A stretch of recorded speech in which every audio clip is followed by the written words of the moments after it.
Voilà, on est en live. Bonjour tout le monde. Bienvenue pour ce nouvel événement UX Design Brest. Avec toute l'équipe d'Orga, on est très content d'organiser ce nouvel événement.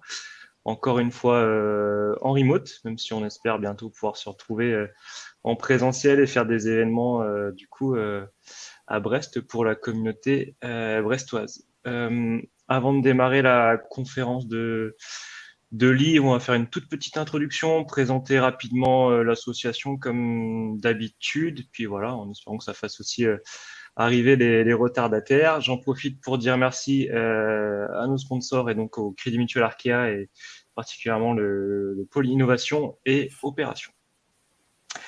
Du coup, UX Design Brest, pour ceux qui connaissent pas, donc c'est une association qui a pour but de vulgariser, de promouvoir la conception d'expériences utilisateurs de manière assez large, avec trois objectifs qui sont l'échange, le partage autour justement de ces thématiques-là du design et du UX, la démocratisation du design et puis l'animation de réseau d'un réseau, pardon, pas un resto, brestois Encore.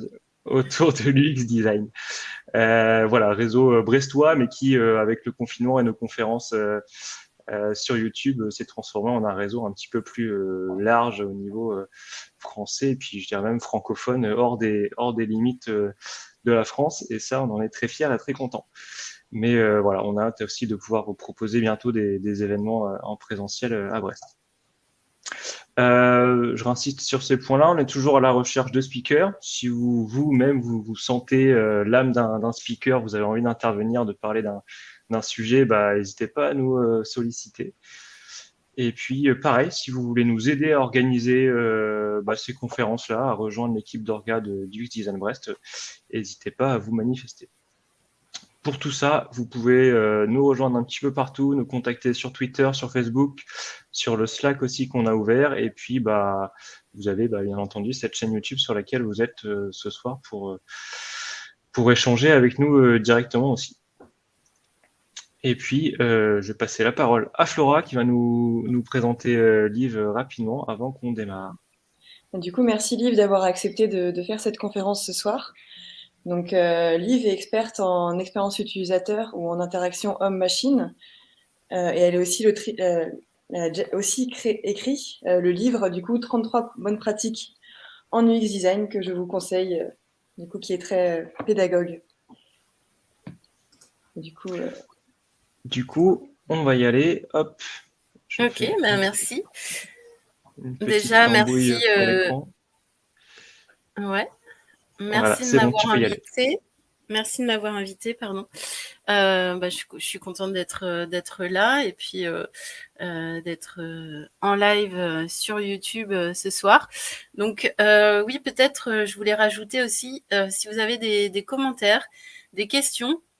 Vraiment, sentez-vous libre de poser toutes les questions que vous voulez ou même les commentaires. Si vous n'êtes pas d'accord également aussi, tout est sympa à prendre. Moi, j'ai préparé des slides, mais voilà, si ça peut être un petit peu interactif, c'est bien aussi. Hein, c'est vrai que c'est plutôt sympa. Donc, c'est le moment de poser les questions et puis il y aura un temps d'échange aussi à la fin.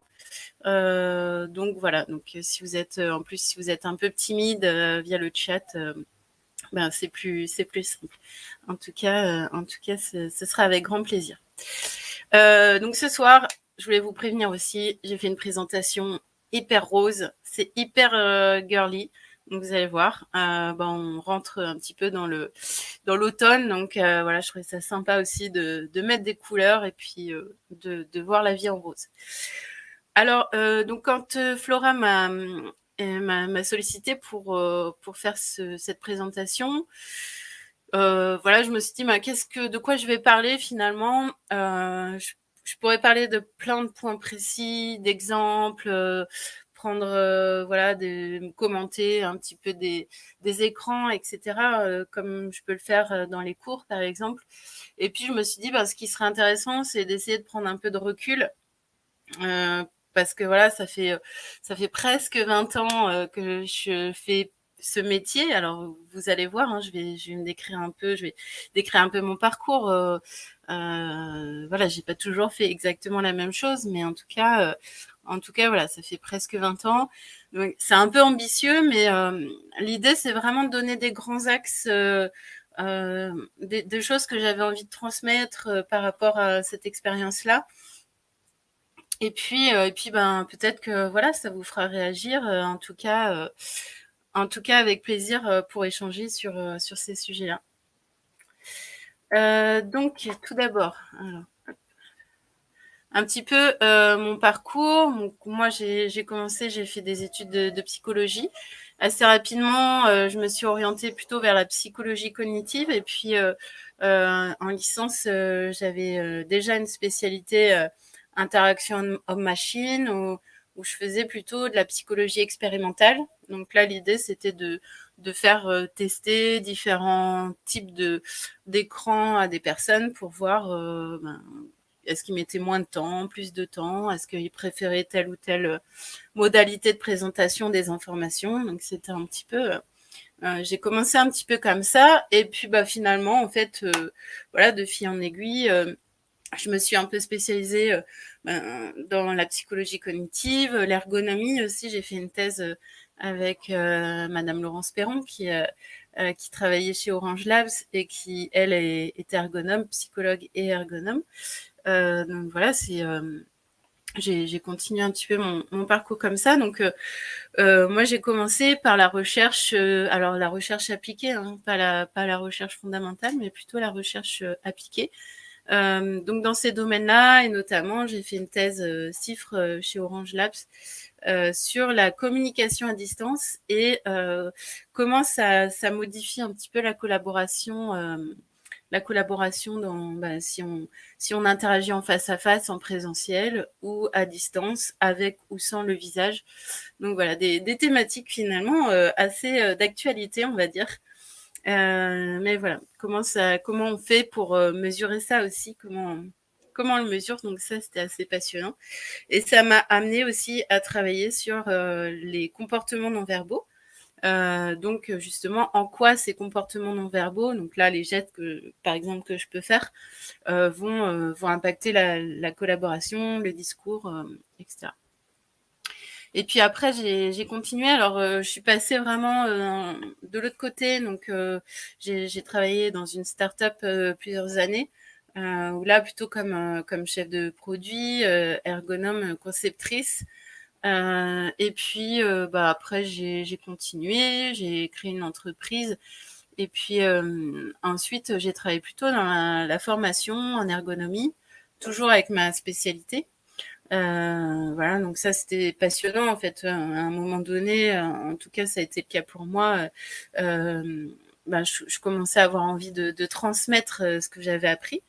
Et c'est toujours le cas. D'ailleurs, tu l'as dit, hein, Flora, j'ai écrit ce livre 33 bonnes pratiques en UX design.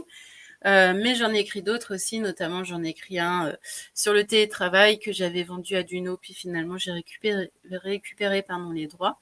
Et là, en mois de septembre, j'ai auto-édité un livre, je vous en parlerai, sur les tests utilisateurs plus spécifiquement. Donc voilà, tout ça pour dire que maintenant, ça fait 4 ans que je suis freelance. J'y trouve voilà, toute la liberté, tout l'intérêt que j'y trouve aujourd'hui. En tout cas, ça me convient bien. Voilà, un petit peu pour mon parcours rapidement. Et puis, je voulais parler de mon moteur aussi, puisque finalement, c'est vrai que je suis confrontée, enfin, il y a beaucoup de jeunes qui se forment en UX design en ce moment. Voilà, je suis prof aussi, hein, j'enseigne à l'école de design et dans d'autres structures, et je vois un enthousiasme vraiment pour cette discipline, et c'est vrai qu'on peut y trouver une richesse, une certaine richesse, et notamment moi en tout cas ce que j'y trouve, c'est le fait de travailler avec l'humain, d'être en interaction avec des gens, et puis d'aller chercher vraiment ce qui fait de nous l'essence de l'être humain, de l'humanité. Et parce que c'est notre boulot d'écouter les gens, de les observer, d'essayer de voir un petit peu quelles sont leurs stratégies, leurs besoins, et ce sur quoi ils vont pouvoir bloquer aussi, et leur apporter vraiment cette aide-là et être un petit peu dans l'entreprise le représentant des utilisateurs, même si on n'est pas les seuls, bien sûr, mais en tout cas, j'y trouve vraiment un intérêt depuis 20 ans sous diverses formes. Voilà, mais en tout cas, c'est vrai que étudier les comportements des utilisateurs, eh bien, c'est passionnant. Voilà pour cette petite intro. Alors, j'avais aussi maintenant envie de plonger dans le vif du sujet. Donc, à gauche, vous avez, c'est passé sur LinkedIn cette semaine, et donc j'ai récupéré le schéma que je trouve assez intéressante, où vous avez l'interface typique Apple en haut. Vous avez les produits Google qui sont, voilà, en gros, il y a un champ et un bouton. Et puis, souvent, quand j'arrive dans une entreprise et qu'on m'appelle à l'aide, et ben voilà ce que je trouve. Donc, c'est l'écran du bas. En fait, voilà, ça fait 10 ans qu'on travaille dessus. Et puis, on a rajouté des briques. Et puis, la demande d'un client a fait qu'on a rajouté telle fonctionnalité. Et on se retrouve avec un bazar pas possible. Donc, voilà, c'est là où, finalement, il nous demande un petit peu d'aide pour démêler un petit peu tout ça. Voilà. Et puis j'aime bien aussi, c'est un de mes mantras, hein, si tu penses que le problème est entre la chaise et le clavier, c'est que le problème est dans ta tête. Bon, ça, c'est un petit clin d'œil parce que, voilà, quoi, ça fait 20 ans qu'on travaille dans le UX design, on est habitué à voir un peu des réactions parfois sceptiques ou un petit peu on va dire, en gros, c'est la faute de l'utilisateur s'il comprend pas. Donc ça, cette phrase, je l'ai beaucoup entendue, hein, notamment dans la bouche de développeurs, mais pas que. Voilà, et je comprends leur point de vue. Enfin, il n'y a pas de souci avec ça, mais c'est simplement, je voulais faire un petit clin d'œil par rapport à ça. Non, le problème n'est pas entre la chaise et le clavier. Et en tout cas, nous, en tant que designer d'expérience, c'est à nous de prendre en charge cette question et de se dire, si ça marche pas, voilà, qu'est-ce qui se passe, et d'aller creuser et juste pas de se dire que l'utilisateur fait des erreurs ou qu'il est idiot, mais vraiment d'aller voir les modèles mentaux, d'aller voir un petit peu les stratégies qui sont mises en place. Voilà, pour rentrer un petit peu dans le vif du sujet. Alors, première partie, donc je voulais vous parler un petit peu du mythe du système intuitif. Donc, je parlerai de système plutôt que logiciel ou de site ou d'application parce que voilà, ça me permet d'englober tout ça. Le mythe du système intuitif, oui, il est intuitif ou il n'est pas intuitif. Et notamment, vous avez sûrement vu passer beaucoup sur LinkedIn, notamment, voilà, des posts, qu'est-ce que vous préférez, l'interface de gauche ou l'interface de droite, et puis en fait, on ne sait pas du tout à quoi ça fait référence. Est-ce que c'est une application, à quoi ça sert, qui sont les utilisateurs, on n'en sait rien en fait. Donc voilà. Donc de manière un petit peu caricaturale, donc j'ai mis cette présentation ici à gauche où on a un carré et puis un carré arrondi, et puis quelle est la meilleure interface voilà, à choisir. Donc c'est un petit peu d'humour. Finalement, l'expérience utilisateur, moi, je le définirais, il y a plusieurs définitions possibles, mais je le définirais comme ça. C'est la rencontre entre un utilisateur à un moment donné, dans un contexte particulier, et la rencontre avec un système en particulier. Donc voilà, ça se définit comme ça. Donc finalement, on a dit ça, on n'a pas dit grand-chose. Mais l'idée, c'est de renverser un petit peu l'idée qu'on aurait des systèmes qui sont intuitifs et d'autres pas intuitifs. En fait, il faut vraiment aller creuser qui est l'utilisateur et quel est le contexte. Moi, je vous propose 3 dimensions qui marchent un peu tout le temps à étudier quand on regarde l'expérience utilisateur. Déjà, première dimension, c'est est-ce que le système est utile et utilisable? Voilà, ça c'est déjà un premier axe de travail qu'il faut creuser. Donc, je vais vous donner un exemple. C'est pour ça que j'ai la photo du monsieur à côté. J'avais fait une étude dans l'industrie sur des lunettes de réalité augmentée, justement comme ça. parce que ils ont beaucoup de documentation, la documentation à suivre qui est parfois un petit peu précise. Donc du coup, l'idée c'est que, vous voyez, hein, le monsieur là, il a ses 2 mains occupées, plutôt que d'avoir finalement un classeur à côté de lui comme ils avaient actuellement. Quand j'y suis allée, et bien finalement, on s'est dit peut-être qu'il serait intéressant d'avoir des lunettes de réalité augmentée. Et donc moi, je suis allée faire des observations et puis des entretiens là-bas. Et finalement, ma conclusion, ça a été que pas du tout. Ils n'avaient pas du tout envie de porter ce genre de choses parce que déjà, d'une part, ça leur faisait un équipement en plus et que voilà, ils n'étaient pas forcément très confortables avec tous les équipements.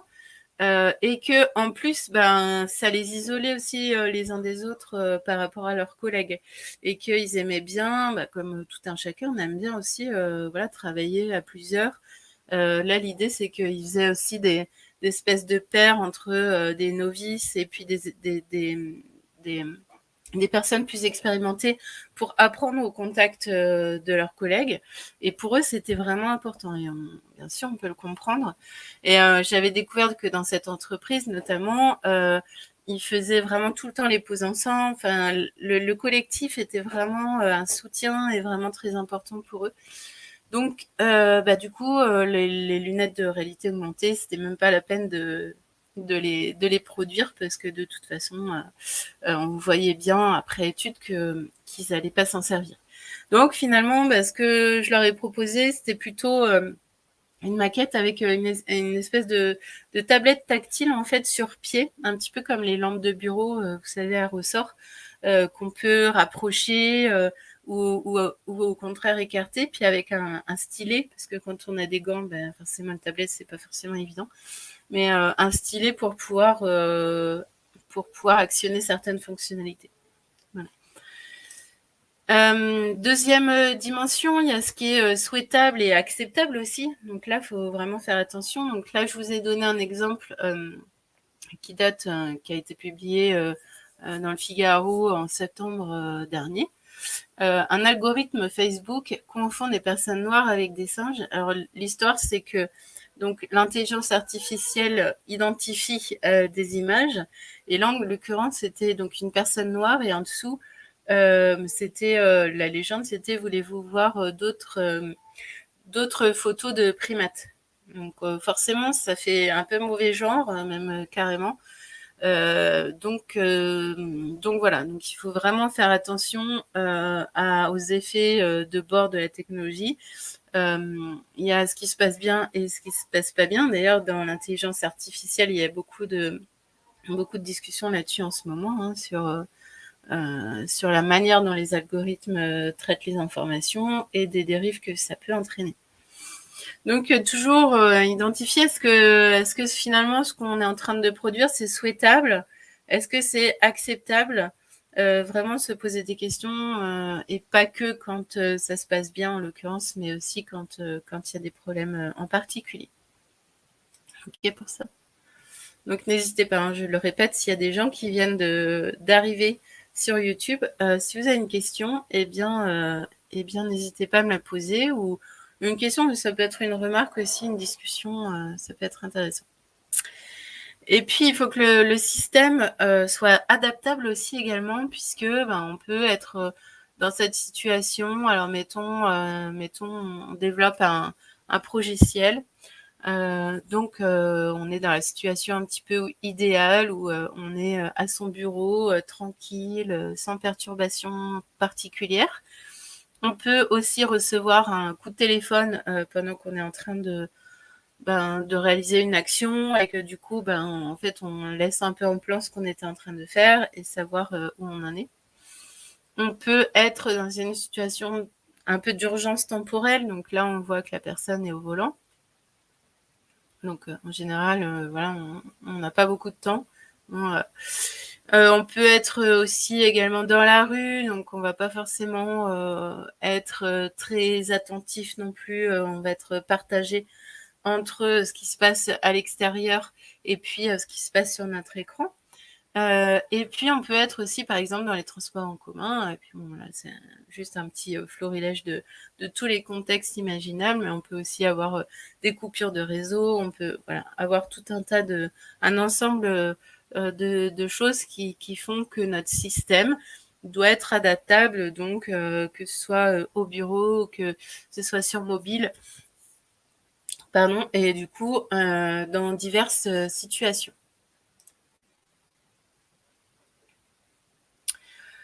Alors, donc je voudrais aborder une deuxième partie aussi sur la place de l'utilisateur dans la conception. Donc, je vous ai proposé cette phrase de Raphaël Yarasari. Désolée Raphaël pour avoir écorché ton nom de famille. L'UX sans utilisateur n'est que pornographie. Donc, moi, j'aime beaucoup cette phrase parce qu'elle est vraiment représentative de la place de l'utilisateur lors de la conception. Voilà, donc je vois que Geoffrey me dit plutôt un feedback, mais j'ai peut-être mal compris, je m'attendais à un retour d'expérience plutôt qu'à un cours d'utilisabilité. Est-ce que tu viens plus tard? Oui, tout à fait. Alors, je donne quand même quelques dimensions. En fait, peut-être que tu n'étais pas là au tout début. Je vais rappeler juste. En fait, je donne un petit peu des axes vraiment, on va dire, des traits qui résument un petit peu mes 20 ans, presque 20 ans de carrière. Donc, des choses qui m'ont marqué, qui reviennent tout le temps, en fait. Voilà, donc c'est pas un cours sur l'utilisabilité, pas du tout. Je voulais insister sur cet autre point, donc la place de l'utilisateur dans la conception, c'est vraiment hyper important et même quand on a un petit peu des bases, etc., il faut faire tester des choses, il faut avoir une démarche de recherche utilisateur tout le temps, même si c'est rapide, même si c'est sur des temps assez courts, mais essayer de négocier le plus possible ce genre de choses parce que et même quand on fait de la reconception, c'est hyper important et on peut pas forcément tout imaginer. D'ailleurs, je donnerai un exemple que moi j'aime beaucoup parce qu'il est assez caractéristique. Donc, je vais aussi. Là, c'est peut-être encore un petit point pour Geoffrey, ce que tu me disais. L'idée, c'est que aujourd'hui, je fais un retour d'expérience aussi. Je parle pas que à des UX designers. Donc, l'idée, c'est aussi de donner un petit peu des points de repère, notamment en termes d'ouvrages à lire de collègues. Donc, voilà, sur la manière notamment d'intégrer l'UX design dans la conception. Voilà, ce que je voulais vous montrer, au-delà du fait de ce magnifique graphique où voilà, on part de la recherche utilisateur, donc l'exploration, l'idéation, la génération d'idées et puis l'évaluation des maquettes ou des prototypes. Donc ça, c'est issu de méthodes de design mix de Karen Lallemand et de Guillaume Grenier. Vraiment, ce que moi j'ai appris, c'est que c'était intéressant de bien maîtriser les méthodologies parce que on peut mesurer des choses et puis finalement être complètement à côté de la plaque parce que on maîtrise pas bien l'aspect méthodologique. Donc, je pense que si vous n'avez pas forcément ces bases, eh bien, c'est bien d'aller les chercher. Et pour ça, je vous donne ce petit truc, donc qui est ce livre qui est vraiment intéressant, qui détaille vraiment beaucoup de choses. Il y a beaucoup de choses à y trouver d'un point de vue méthodologique, si vous voulez être calé là-dessus. Voilà, on va dire que c'est une bonne bible, un bon point de départ.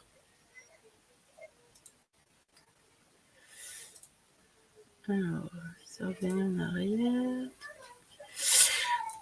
Oui, je voulais évoquer moi souvent je donne 3 axes en fait comment on mesure les choses. Le premier axe c'est qui évalue, donc ça peut être soit les utilisateurs, soit une évaluation experte, donc un audit ou autre. La deuxième dimension, c'est est-ce qu'on a des mesures subjectives ou objectives? Bon, assez instinctivement, on peut se dire oui, c'est bien d'avoir les deux. Donc les mesures subjectives, c'est ce que dit l'utilisateur, ce qu'il en dit. Donc par exemple, s'il utilise un logiciel et que vous voulez reconcevoir ce logiciel, vous allez le voir et puis vous lui demandez alors qu'est-ce qui marche bien, qu'est-ce qui va moins bien, etc. Et puis il va vous donner son point de vue. Ou si vous concevez une application, par exemple, pour une activité qui n'existe pas encore, vous allez recueillir un petit peu les mesures, des mesures subjectives, donc l'opinion des personnes sur cette activité, quels seraient les besoins que les utilisateurs pourraient avoir, etc. Et puis la mesure objective, donc c'est quand on observe véritablement la personne, donc ça peut être observé avec un prototype ou avec un système existant, ou ça peut être observer une situation. En l'occurrence, là, l'exemple que je vous ai donné avec les lunettes de réalité augmentée, eh bien, on n'avait pas du tout de prototype. Donc, l'idée, c'était d'aller vérifier, d'aller regarder l'expérience réelle des personnes actuellement. Okay. Et puis, j'avais complété ça avec des interviews, donc des mesures subjectives. Donc, ce que je voulais déjà un petit peu dire là, c'est que ce qui est important, c'est de croiser un petit peu les deux, parce que ça m'est souvent arrivé, mais vraiment, quand je dis souvent, c'est régulièrement, que la personne dise quelque chose et fasse, alors peut-être pas forcément l'inverse, mais en tout cas, fasse pas exactement ce qu'elle est en train de dire. Donc, par exemple, vous lui demandez, alors comment vous faites pour gérer un nouveau dossier, créer un nouveau dossier? Oh, je clique là, et puis hop, c'est fait. Et puis, en réalité, quand on regarde, eh bien, il y a beaucoup plus d'étapes que ça. Il y a des complexifications, des complexités, pardon. Voilà. Donc, c'est intéressant de les écouter, mais c'est aussi très intéressant de les observer et de croiser surtout les deux. Ça, c'est le top. Et puis, on a les mesures quantitatives versus les mesures qualitatives. Alors, souvent, en UX design, quand on évalue, par exemple, un système ou quand on fait de la recherche utilisateur, eh bien, on se dit, c'est surtout des mesures qualitatives. Mais en fait, on peut assez facilement aussi essayer d'avoir des mesures quantitatives. Alors, je trouve que la mesure quantitative n'est pas, bien sûr, au-dessus de la mesure qualitative. C'est pas ça, mais c'est plus que, en fait, la mesure quantitative, elle permet de résumer les données plus facilement, puisqu'on peut faire des fréquences, parfois des moyennes. Donc, faites attention, on ne peut pas toujours faire des moyennes, mais et la mesure qualitative, elle est riche, mais elle est difficile parfois à synthétiser. Voilà. Donc voilà, je pense que c'est intéressant d'avoir vraiment les deux et de se dire même dans un entretien, même dans une observation, etc., il y a toujours moyen de recueillir de la mesure quantitative parce que comparer deux chiffres, en fait, c'est hyper simple et ça permet vraiment voilà, de mettre en vis-à-vis parfois certaines données. Et puis, bien sûr, moi, je vais vraiment appuyer on a parlé de la recherche utilisateur, mais sur les tests utilisateurs et puis toute la richesse des tests utilisateurs. Alors, simplement rappeler ou expliquer pour certaines personnes que les tests utilisateurs, c'est une méthodologie qui peut soit permettre d'évaluer un prototype ou un système existant, mais qui peut permettre aussi de tester. Ça peut être un système concurrent quand on n'a pas nous-mêmes de prototype. Ça peut être, voilà, imaginer, enfin, en déduire les stratégies au travers de l'utilisation d'un système différent que celui qu'on veut concevoir. Donc, ça a deux objectifs. Un qui serait plutôt de la recherche utilisateur et l'autre qui serait plutôt du test et de la validation, même si en fait, on peut toujours voir plus de choses que juste valider des interfaces. Et donc, ce qu'on peut vraiment observer, et je pense que j'attire vraiment votre attention là-dessus.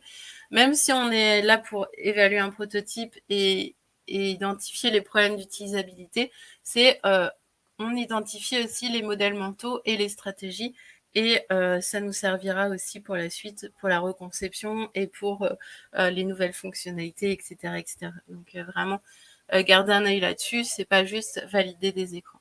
Ok, pour ça. Alors, donc ça, c'est l'exemple que je voulais vous montrer. Alors, c'est flou, mais ouais, c'est un peu dommage, c'est flou. Bon, je vais vous en parler. J'avais observé une dame. L'idée, c'est de lui faire un parcours au travers du site sncf.com. Et à l'époque, c'était présenté comme ça. Donc, on avait une gare de départ, une gare d'arrivée en dessous. On avait la date d'aller, la date de retour. Et puis, il fallait donner à partir de quelle heure, une heure à partir de laquelle on voulait partir. Et puis, pareil pour le retour. Et donc, en fait, c'était aller-retour. Et la personne, elle avait plutôt un modèle mental issu des transports en commun. Donc, je vous l'ai mis là. Finalement, en fait, on peut, donc là, c'est la carte de la RATP. On a notre station de départ, station d'arrivée. Et soit on peut choisir l'heure de départ, soit on peut choisir d'arriver avant 18h, par exemple. Donc, vous connaissez tout ça. Sauf que elle, en fait, l'horaire de retour, elle pensait que c'était ça. C'était arriver à... Mais elle a complètement bugué parce que en même temps, c'est marqué à partir de telle heure. Donc, pour elle, en fait, elle a transposé les usages d'un site de transport en commun sur le site de la SNCF et ça l'a complètement fait bugger. Et du coup, elle comprenait pas vraiment, elle se posait plein de questions. Et donc, c'était hyper intéressant de voir ça, puisque quand on est habitué finalement à une interface, à prendre le train, réserver des billets de train sur le site SNCF, on se pose plus du tout la question. Et puis, on peut se dire, finalement, en fait, il y a deux champs, il y a deux dates et deux horaires à remplir, c'est hyper simple, il n'y a pas de problème.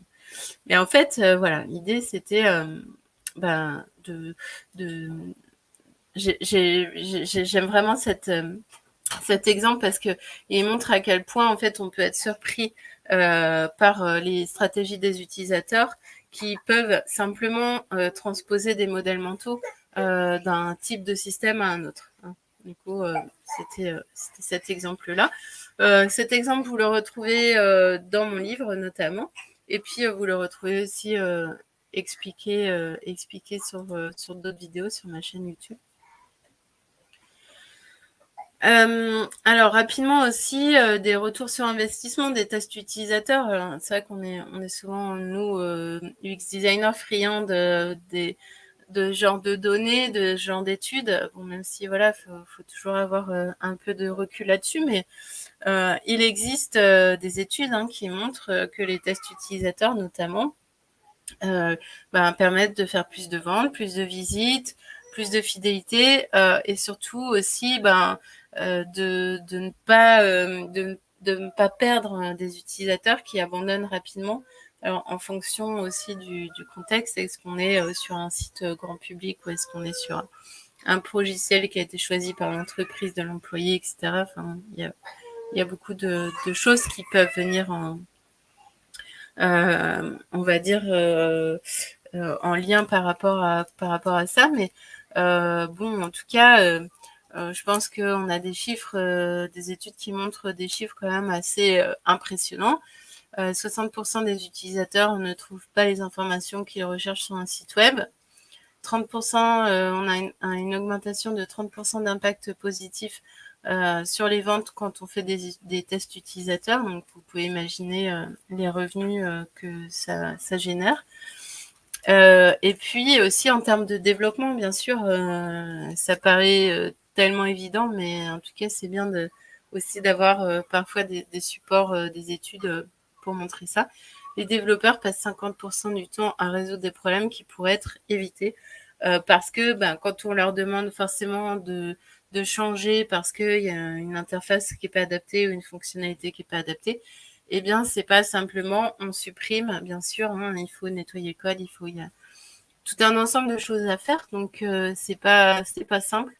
Et c'est pour ça qu'à la fin, ils en ont marre et qu'ils pensent que en fait les utilisateurs sont des idiots, que le problème est entre la chaise et le clavier.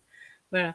Donc on commence à avoir vraiment quelques études, donc ça c'est intéressant aussi de pouvoir aussi, j'en reparlerai, je pense que c'est important aussi de défendre sa discipline et d'expliquer ce qu'on fait, d'expliquer pourquoi on prend du temps, notamment au départ d'un projet pour faire la recherche utilisateur, qu'est-ce que ça va apporter, etc. Donc c'était aussi dans la perspective d'outiller les UX designers et leur entourage pour défendre un petit peu ce qu'on fait.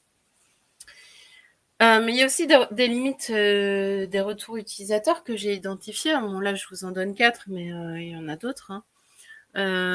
L'idée, c'est de ne pas prendre pour argent comptant ce que disent les utilisateurs, parce que parfois, déjà, comme je vous l'ai expliqué, entre le discours et puis ce qu'ils font, il y a une différence. D'ailleurs, ça, c'est le deuxième point. Mais en tout cas, ils peuvent vous dire, oui, j'aimerais bien une fonctionnalité pour faire ça, et puis finalement ne jamais l'utiliser parce que en fait, ils font comme ça marche bien, et puis ils n'ont pas forcément envie soit de changer, soit de rentrer dans les paramétrages, soit etc. pour un ensemble de raisons. C'était Henry Ford qui disait si j'avais demandé aux personnes ce qu'ils voulaient à l'époque des calèches, eh bien, ils m'auraient dit des chevaux qui vont plus vite. Ils n'auraient jamais imaginé la voiture à moteur comme on l'a aujourd'hui. Donc c'est un peu ça l'idée aussi, c'est de vraiment recueillir ce que disent et ce que font les utilisateurs. C'est hyper important, mais faut pas le prendre pour argent comptant. Je pense que c'est soit en tant que UX designer de vraiment faire la part des choses et surtout de pas forcément tout intégrer. Donc ça, c'est le point 4, rendre son design moins affirmé suite au test. L'idée, c'est ça, c'est vraiment de finalement de faire tous les changements que demandent les utilisateurs et puis d'avoir quelque chose qui ressemble plus à rien à la fin. C'est pas ça l'idée en fait, c'est vraiment de savoir ce qu'on veut et de garder le cap sur son design, malgré, et puis juste d'enrichir en fait les retours utilisateurs, d'enrichir le design des retours utilisateurs, mais pas forcément de modifier tout parce qu'on a une ou deux personnes qui vont nous faire un feedback négatif. Vraiment, je pense qu'il faut toujours identifier les choses en termes de modèles mentaux et puis de stratégie aussi, de qu'est-ce que fait la personne, vraiment dans quel but, etc. Et de voir un petit peu quelles sont les unités d'action, donc qu'est-ce qu'elle fait, pourquoi, et puis identifier ça dans la continuité et pas juste se coller à des écrans et dire là le bouton faut juste qu'il soit plus gros, mais il y a peut-être des choses à dire avant, etc. Donc il y a toute une complexité finalement. C'est pas simplement se dire le bouton il doit être vert ou il doit être bleu. Et puis recueillir des données qui ne sont pas utiles pour le projet. Donc ça c'est une autre limite. C'est-à-dire que finalement on va poser la question à l'utilisateur, qu'est-ce que tu penses? Et puis il va commencer à nous dire des choses qui sont finalement soit pas possibles de designer, soit qui sont pas dans le scope de l'équipe, soit qui n'ont pas de sens aujourd'hui parce que ce serait intéressant de le faire, mais il manque plein de fonctionnalités pour faire ça. Donc faut être attentif à ça aussi. Je pense que l'idée c'est d'être efficient en fait quand on a des retours utilisateurs. C'est pas toujours évident d'avoir des utilisateurs pour tester, etc. Donc l'idée c'est vraiment d'aller à l'essentiel quoi. Et pour ça, encore une fois, ce qui est important, c'est de maîtriser les méthodologies. Et puis, finalement, ça reprend des choses que j'ai déjà dites, mais dans la 4e partie, donc la dernière partie de ma présentation, l'idée c'était de vous dire comment on fait pour intégrer le UX design dans la conception. Donc ça, c'est vraiment une question que j'adresse à ceux qui font de l'UX design aujourd'hui, mais aussi aux gens qui n'en font pas. Ça peut être voilà, des collègues ou des gens qui font partie de l'équipe. Moi, ce que je voudrais dire ce soir, c'est que en testant beaucoup de méthodologies, je trouve qu'une méthodologie qui est vraiment très, très efficace, qui allie les données subjectives et objectives en même temps, c'est l'autoconfrontation. Donc l'idée, c'est d'observer un utilisateur qui fait quelque chose, donc souvent qui interagit avec le système, et puis ensuite de lui faire repasser, de lui montrer ce qu'il a fait au travers du système, certains passages, bien sûr, pas l'ensemble, mais de lui faire une interview par rapport à ça et de lui demander, alors là, qu'est-ce que vous avez fait, qu'est-ce que vous avez pensé, voilà, pourquoi vous êtes énervé, par exemple, qu'est-ce qui s'est passé. Et là, on accède au raisonnement de la personne, on accède à ses émotions, à ses pensées, et donc, et à la fois, on a ce qu'elle fait. Donc, on accède vraiment au vécu subjectif de la personne et à la fois à ses actions. Donc, vraiment, c'est un outil puissant, l'autoconfrontation, pour vraiment comprendre un petit peu les modèles mentaux de nos utilisateurs, leur stratégie. OK. Donc, là, moi, j'ai décrit ça un petit peu dans le livre que j'ai sorti au mois de septembre, Réaliser des tests utilisateurs facilement. Donc, je parle de ça en complément. Pour moi, c'est vraiment un bon complément avec les tests utilisateurs. Il y a aussi autre chose, c'est prendre l'habitude vraiment d'observer les interfaces et leurs usages, d'essayer de regarder un petit peu ce que font les gens, ça peut être chez vous en famille, de leur donner, dès que quelqu'un est devant un écran, en fait, de regarder comment il fait, parce on a différentes manières de faire. Et puis d'observer aussi un petit peu les différents écrans, comment ils sont faits, d'avoir un petit peu ce recul là et d'avoir toujours en tête, pas simplement on est consommateur, mais on est aussi là pour regarder comment c'est fabriqué, comment c'est présenté. Voilà, et vous verrez aussi que c'est pas parce qu'on est une marque reconnue, par exemple, qu'on fait que des choses vraiment parfaites, mais l'idée, c'est d'aiguiser un petit peu votre esprit critique, toujours avec en tête que on produit, qu'on soit pour un utilisateur et dans un contexte différent. Donc voilà, gardez ça à l'esprit. Et pour ça, moi, je vous conseille deux livres qui sont bien. Donc c'est UX Design et Ergonomie des interfaces de Jean-François Nogier. Et puis Ergonomie Web et UX Design d'Amélie Boucher. Donc deux livres qui sont voilà, qui présentent différents cas et puis qui vont vous aider aussi à obtenir ce réflexe-là. Ah oui, si je clique à gauche, ça revient. Ok, ça marche. J'ai compris.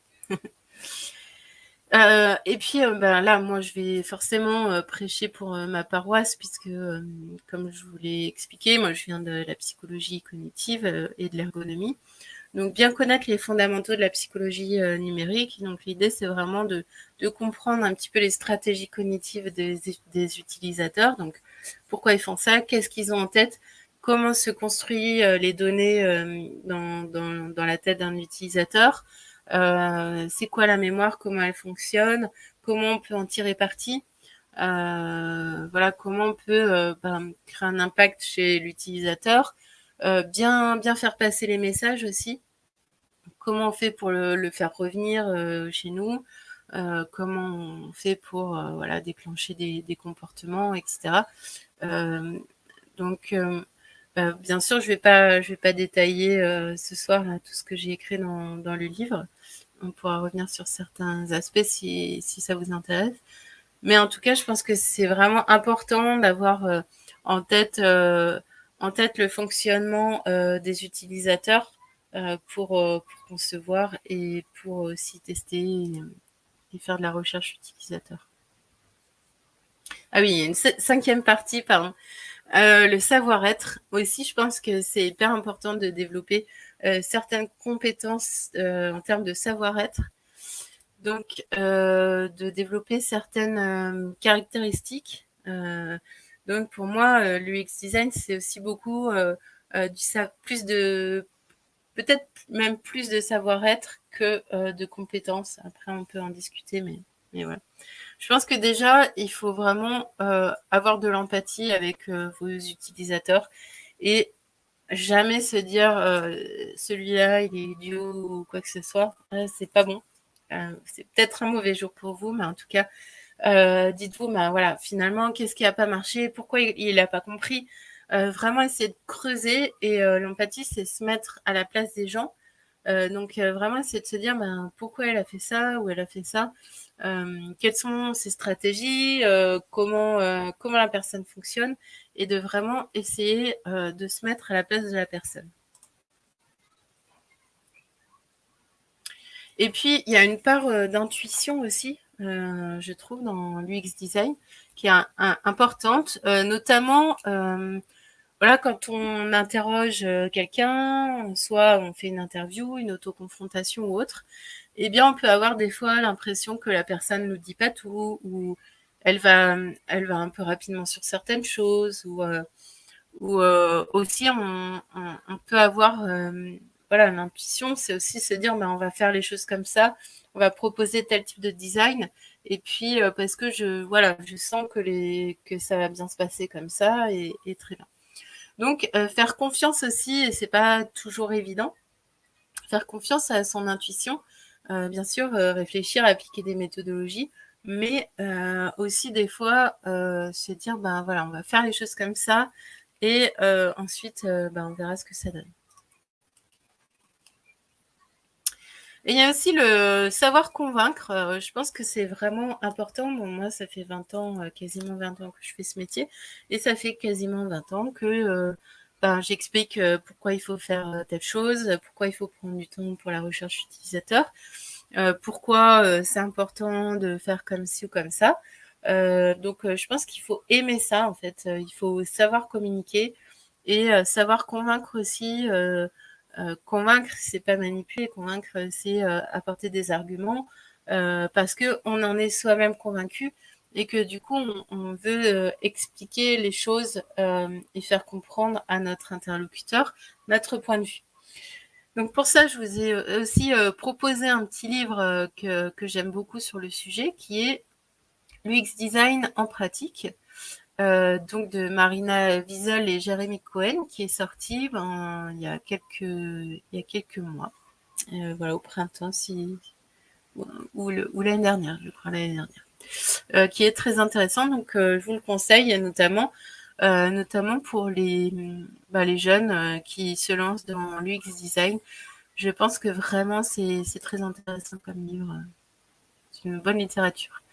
Et puis la dernière chose sur ce savoir-être, c'est la coopération entre pairs, c'est-à-dire pouvoir entre pairs travailler ensemble, se soutenir, s'apporter, ça peut être des affaires, mais s'apporter du soutien, voilà, ça peut être sur des missions, par exemple, qui vont être un peu délicates, bien savoir demander de l'aide, savoir aussi ben, proposer son aide et puis offrir un peu de temps pour la personne qui en a besoin.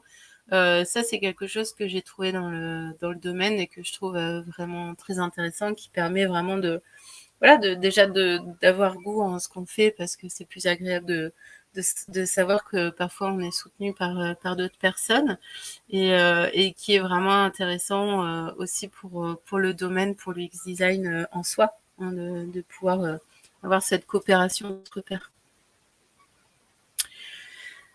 Et voilà, petite conclusion. Pour moi, il y a deux choses qui sont, s'il fallait retenir uniquement 2 idées de cette présentation. Déjà, c'est incarner les savoir-être de l'UX design. Ça me paraît vraiment très intéressant, important même. Et puis, deuxième axe, c'est mieux comprendre les utilisateurs en comprenant les fondamentaux de la psychologie numérique, en comprenant ce qu'il a finalement, la manière dont il est fait et comment il pense le monde. Voilà, c'est un petit peu les deux idées que je voulais vous transmettre surtout.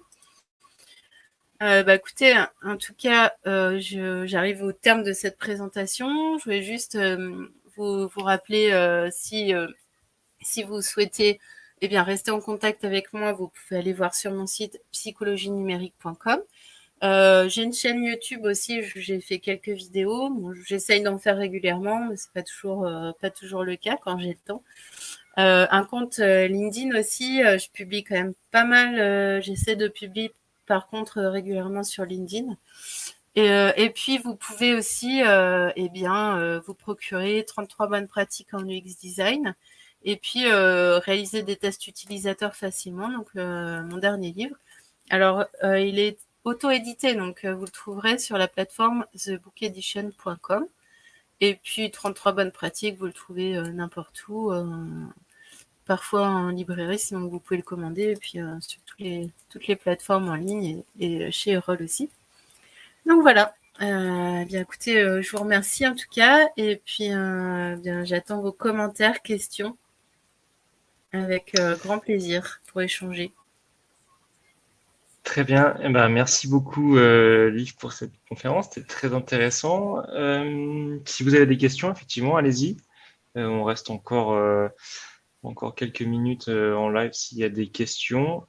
Et puis voilà, de toute façon, le replay sera disponible sur YouTube là juste après quand on va couper le temps que la vidéo se upload sur YouTube, mais il y aura le replay disponible de suite après. Voilà, on attend 2 minutes s'il y a des questions. Du coup, moi, je veux bien peut-être commencer. Je sais pas si, Liv, du coup, il y a des choses qui t'ont marqué durant toutes les années où tu as pratiqué. S'il y a peut-être une anecdote. Une anecdote, je pense que je vous ai montré un cas qui vraiment où là je me suis dit c'est un cas intéressant parce que finalement l'interface avec l'exemple de la SNCF, en fait finalement on peut se dire au niveau de l'écran c'est assez sobre quoi, il y a 2 champs etc. Et puis finalement la personne elle transpose ses usages. Après moi ce que j'aime bien, c'est pas que j'aime bien, mais c'est ce que je trouve intéressant, c'est toujours quand on observe quelque chose et que en fait les personnes nous disent des choses inverses. Notamment, là j'avais fait une étude, c'était auprès des enfants dyslexiques et on leur proposait 2 interfaces de lecture de livres et il y avait une interface qui était adaptée pour les dyslexiques et une interface classique, voilà, c'était sur tablette. Et en fait, les enfants dyslexiques lisaient moins vite l'interface classique, mais par contre, ils disaient préférer cette interface-là. Parce que l'interface pour dyslexique, il y avait des petites Z, c'était moins... C'est vrai que l'interface était moins jolie, donc on peut le comprendre, mais du coup, ça interroge en fait. Après, on se dit, en tant que designer, quel choix on fait et donc ça, c'est toujours du particulier en fait. On peut pas... Je peux pas donner vraiment de recettes de cuisine là-dessus. C'est toujours à l'équipe de trancher. Mais en tout cas, je trouve que c'est des choses qui sont vraiment hyper intéressantes. Ou après, ça m'est arrivé, une autre anecdote, ça m'est arrivé, c'est en allant au Pôle emploi, il y a plusieurs années de ça. Mais j'y allais pas du tout pour le travail. En fait, j'y allais parce que j'étais au chômage. Et du coup, je fais un entretien avec la personne et elle commence à montrer les logiciels qu'elle utilise. Et c'était une catastrophe. En fait, déjà, elle avait 7 logiciels différents. Elle m'avait expliqué qu'ils étaient formés sur PowerPoint. Ils avaient une formation de 2 heures, sur PowerPoint pour utiliser les logiciels. Et que déjà, ils étaient tous hyper mal conçus, avec des problèmes de cohérence, etc., à l'intérieur même des logiciels. Et qu'elle devait en utiliser 7, qu'elle avait un quart d'heure par personne, et que voilà, elle reçoit des personnes qui sont parfois au chômage depuis longtemps, qui ont voilà une charge affective qui peut être compliquée pour elle à gérer. Donc, elle a à la fois l'entretien avec la personne, c'est limité en temps, et puis cette complexité de logiciel à gérer aussi. Donc voilà, c'est. Puis après, souvent, je pense comme tout le monde, quand on va quelque part, on se rend compte que en fait la personne a des problèmes avec son logiciel, sa caisse enregistreuse, etc. C'est toujours des anecdotes un peu rigolotes. Mm. On a quelques questions qui sont arrivées entre-temps. Je te les affiche à l'écran, Liv. Mm. Première question de Tanguy. D'autres sources pour approfondir la psychologie numérique. Il y en a plein. Il y en a plein, en fait, parce qu'il n'y a pas que des livres, il y a aussi des sites. Il y a aussi sur Medium. J'ai du mal à donner une seule ressource. Ouais, je pense qu'il faut fouiller, quoi. Ensuite, Après, ouais, après moi vas-y, dans Liv. mon livre, j'en donne plein, des bibliographies, etc. Après, il y a des choses, ça peut être des études scientifiques, ou ça peut être des choses plus abordables, des livres, etc. Après, ça dépend. Oui, je peux vous donner une liste, y réfléchir un peu, puis voir une petite liste une dizaine de références. Ouais, je peux faire ça. Mais c'est vrai que là, comme ça, à brûle pour point, ouais, c'est. Après, j'aimerais bien peut-être que vous me disiez sur quel sujet précisément, peut-être. Enfin, ou en tout cas, parce que la psychologie numérique, c'est large. Mm. Déjà, j'ai eu du mal à faire Euh, que 33 chapitres, donc. Je vais répondre à Élise là, qui demandait la liste des livres que tu conseilles. Livres, du coup, ceux que tu as déjà mis dans ta présentation. On les notera du coup dans la description du replay, Élise, pour que tu puisses avoir les liens. Question suivante de Charlie. Doit-on toujours faire des tests utilisateurs? Personnellement, je trouve que c'est important, mais c'est souvent difficile à défendre pour les petites modifications. Mm. Oui, ben là, il y a un peu de questions. Est-ce qu'on doit toujours faire des tests utilisateurs? Ben non, en fait, je pense il faut savoir si on a besoin ou pas. Faut pas non plus complexifier un peu les choses si jamais, voilà, on a déjà un petit peu testé les choses et qu'on sait un peu comment les utilisateurs fonctionnent. Après, ça peut être aussi un prétexte pour tester d'autres choses. Je pense et puis il y a une deuxième question que je vois dans cette question, c'est comment on fait pour défendre un petit peu ces choses-là. Et Mm. bizarrement, autant nous voir devant notre écran à faire des maquettes, il n'y a pas de problème. Autant nous voir devant un utilisateur, ça fait toujours peur, enfin souvent peur aux managers, je trouve. Alors ça, c'est vraiment un truc, je comprends pas pourquoi. Vraiment, moi, j'avais quand je travaillais dans la start-up, là, mais du mal à vendre ça. C'était affreux. Et pourtant, mon manager était vraiment quelqu'un d'ouvert d'esprit, voilà, d'intelligent. Il comprenait les choses, il comprenait mes arguments, mais non, il voulait pas que je perde du temps à ça, quoi. Mm. Donc, ouais, je pense que c'est jamais évident. Faut faire des compromis. C'est vrai que si c'est pour entre guillemets des petites choses. Peut-être que là, ce coup-là, on peut lâcher les choses ou alors on le vend avec un autre type de retour utilisateur. Ouais, c'est voilà un petit peu ma réponse. Je sais pas si c'est clair. On verra si ça va, Charlie. Question d'Estelle ensuite. Quel est l'enseignement le plus important que vous ayez appris en 20 ans? Euh, Peut-être l'humilité, je crois. C'est le fait que en fait on sait on sait pas. Il faut demander aux utilisateurs. On ne sait pas forcément comment ce que lui a en tête en fait, et puis c'est infini. C'est tu vas regarder les raisonnements, puis après tu vas regarder les émotions, puis en fait, tu pourrais toujours creuser, mais il y a des chercheurs hein, d'ailleurs qui travaillent sur ce genre de choses, mais on peut toujours aller plus loin et c'est toujours hyper intéressant et je pense que même si voilà, bah, on sait, moi je sais faire des maquettes. Après, moi je suis plus côté recherche utilisateur. Enfin, j'essaye en tout cas, et puis formation aujourd'hui. Mais on sait voilà où est-ce que l'utilisateur va regarder. Enfin, on a un petit peu des principes de conception, heureusement.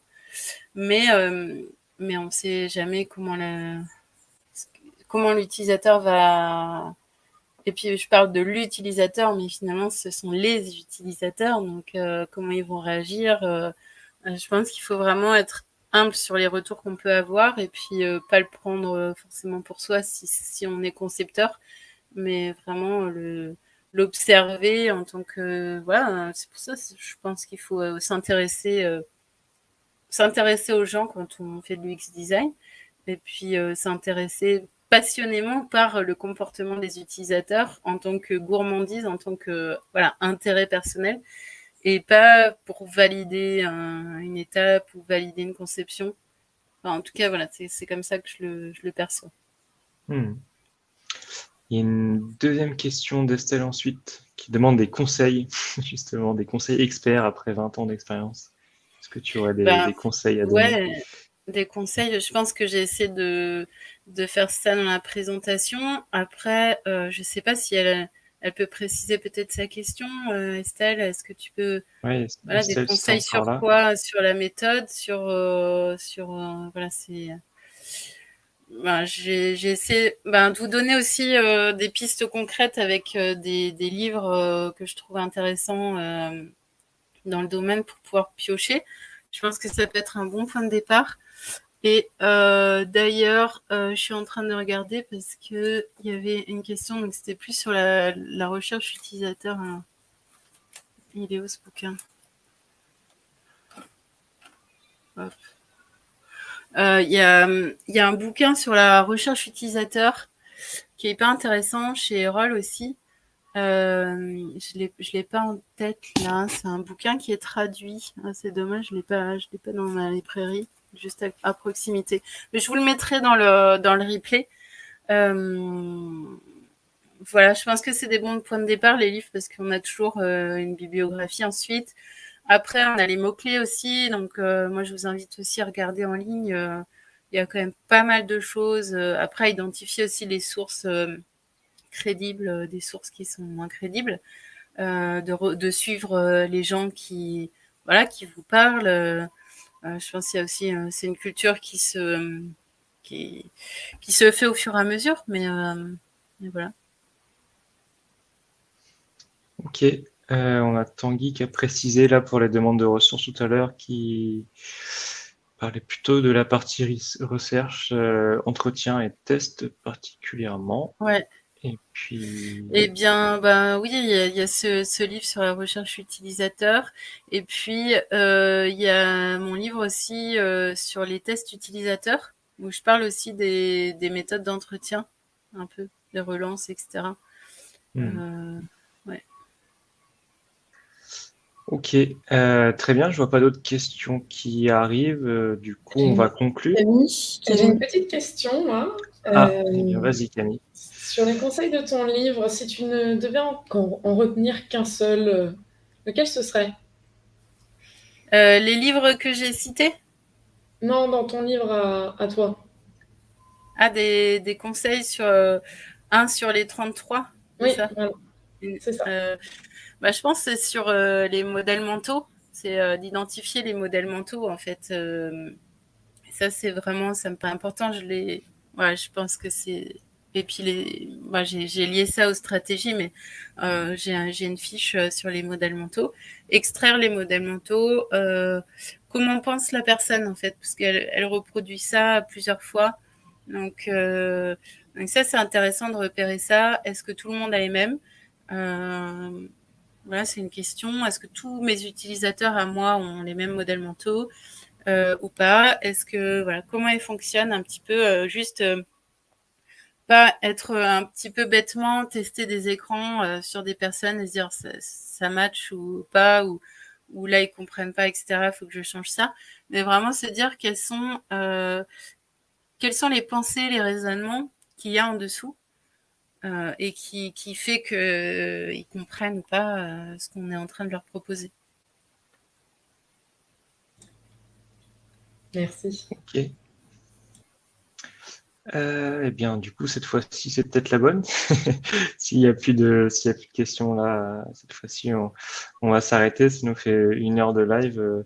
C'est très bien. Comme je disais tout à l'heure, le replay sera disponible assez rapidement là, dans les minutes qui suivent. On repartagera tout ça sur nos réseaux sociaux. Et puis voilà. Merci à tous d'être venus. Merci à Liv aussi d'être venue et pour ta présentation. Avec plaisir. Et puis à bientôt tout le monde et pour de nouvelles aventures, pour une prochaine conférence, on vous tiendra informé. Merci tout le monde, bonne soirée. Bonne soirée.